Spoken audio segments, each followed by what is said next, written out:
بسم اللہ الرحمن الرحیم۔ بیت المقدس پاک گھر، امت مسلمہ کا قبلہ اول، یروشلم اور اس کی عبادت گاہ جس کی بنیاد حضرت داؤد علیہ السلام نے رکھی اور تکمیل حضرت سلیمان علیہ السلام نے کی۔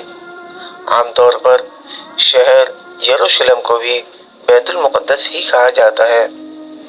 یہ ان شہروں میں سے ایک ہے جنہیں نوع انسانی عزت و احترام کی نگاہ سے دیکھتی ہے، جس کا ذرہ ذرہ مقدس ہے۔ اکثر انبیاء اسی شہر میں مبعوث ہوئے۔ یہ شہر مسلمانوں، عیسائیوں اور یہودیوں کے لیے یکساں متبرک ہے۔ حضرت صلی اللہ علیہ وسلم ہجرت کے بعد صحابہ اکرام کو لے کر 17 ماہ تک اسی طرف رخ کر کے نماز پڑھتے رہے۔ جب آپ صلی اللہ علیہ وسلم معراج کے لیے گئے تو یہی مقام آپ کی پہلی منزل بنا۔ اسی مقام پر حضرت صلی اللہ علیہ وسلم نے سابق انبیاء علیہ السلام کی امامت کرائی۔ یہاں حضرت داؤد علیہ السلام اور حضرت سلیمان علیہ السلام اور کئی دوسرے انبیاء کے مقابر ہیں۔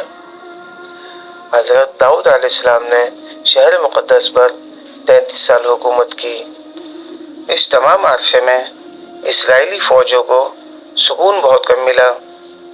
البتہ ان جنگوں کا نتیجہ بنی اسرائیل کے حق میں اس لیے بہت زیادہ مفید رہا کہ بنی اسرائیل جو قبائلی عصبیت کے شکار تھے، مختلف قبیلوں میں بٹے ہوئے تھے، ایک قوم بن گئے۔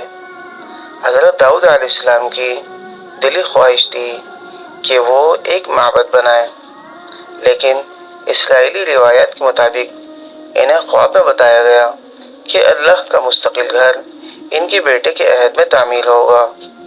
چنانچہ حضرت سلیمان علیہ السلام نے تخت نشین ہونے کے بعد 1012 میں اس معبد کی تعمیر شروع کرائی۔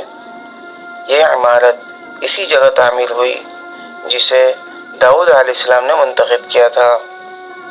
اس عمارت کی تعمیر 7 سال تک مسلسل جاری رہی اور 2 لاکھ افراد اس کی تعمیر میں مصروف رہے۔ بعد میں یہ عمارت ہیکل سلیمانی کے نام سے مشہور ہوئی۔ ہیکل سلیمانی فن تعمیر کا ایک شاہکار تھا جس کی لمبائی 90 فٹ، چوڑائی 30 فٹ اور اونچائی 45 فٹ تھی۔ اس کے اندر پاک ترین جگہ بنائی گئی جہاں تابوت سکینہ رکھا گیا۔ حضرت سلیمان علیہ السلام کی وفات کے بعد بنی اسرائیل کی ریاست 2 حصوں میں بٹ گئی اور اس کے ساتھ بنی اسرائیل فواحش، حرام کاری اور عیاشی میں مبتلا ہو گئی اور انہوں نے ایک اللہ کو چھوڑ کر بتوں کی پوجا کرنی شروع کر دی۔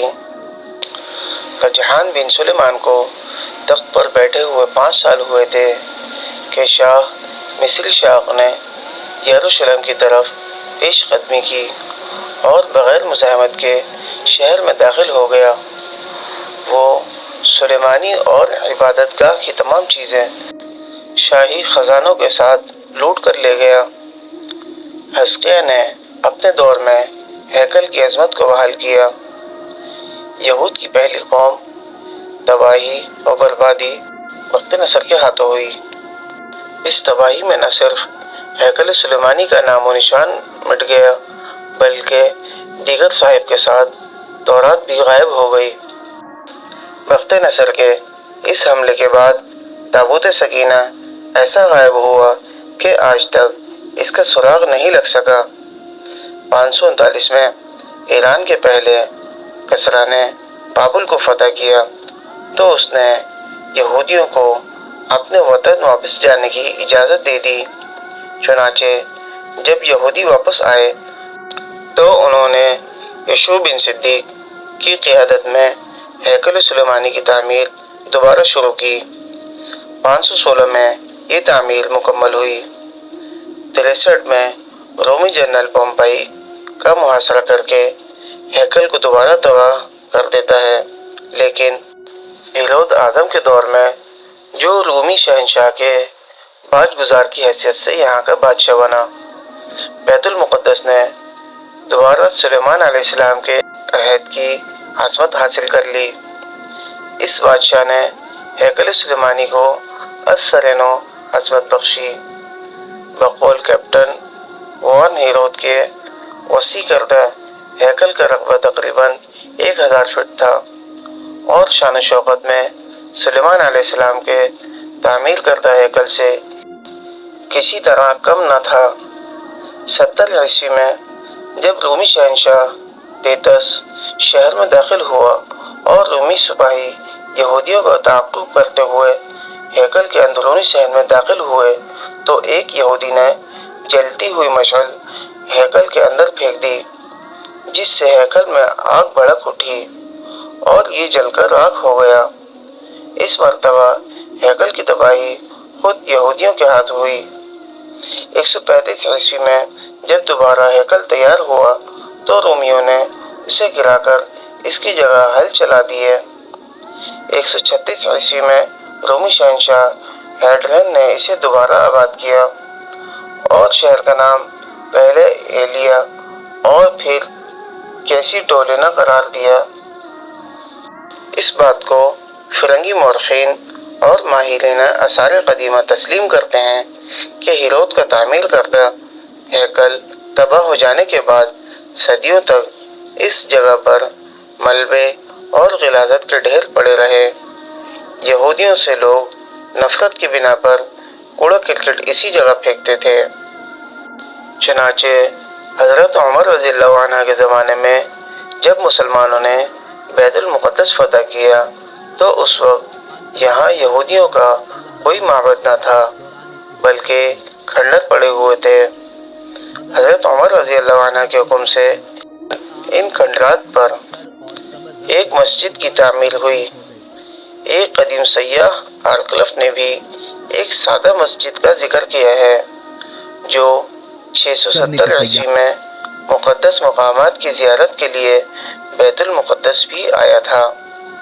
تقریباً اس سادہ سی تعمیر کے 50 سال بعد اموی خلیفہ عبد الملک نے 290 عیسوی میں مسجد اقصی اور قبۃ الصحرا کی بنیاد اٹھائی۔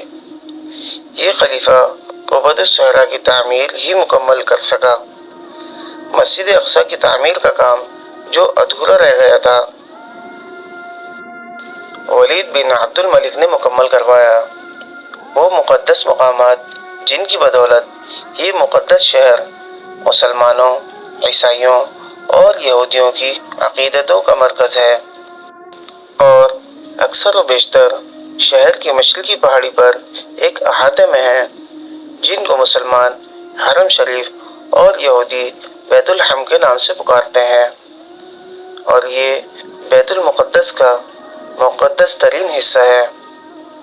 ڈاکٹر برکلے کے بیان کے مطابق حرم شریف 35 ایکڑ پر مشتمل ہے۔ مسجد اقصی اور قبۃ الصحرا اسی حرم میں ہے۔ حرم میں جگہ جگہ بلند مقامات ہیں جنہیں مسلمان محراب کہتے ہیں اور ان کے سامنے نوافل ادا کرتے ہیں۔ حرم شریف میں 4 حوض وضو کے لیے اور 5 ممبر واعظین کے لیے ہیں اور مستورات کے لیے 3 مقصورے ہیں۔ اندرونی اور بیرونی دروازوں کی تعداد 50 ہے۔ 1967 میں مولانا شیر علی نے حرم شریف کا طول 1200 گز، عرض 660 گز اور دروازے 14 بتائے ہیں۔ احاطہ حرم کے اندر جو زیارتیں ہیں ان میں مسجد اقصی اور قبۃ الصحرا کے علاوہ اور بھی عمارات ہیں۔ تو ناظرین، یہ تھی آج کی ہماری ویڈیو، امید ہے پسند آئی ہوگی۔ مزید ویڈیو دیکھنے کے لیے اور ہماری حوصلہ افزائی کے لیے ہمارے چینل کو لائک اور سبسکرائب کریں۔ تو ملتے ہیں اگلی ویڈیو میں، تب تک کے لیے اللہ حافظ۔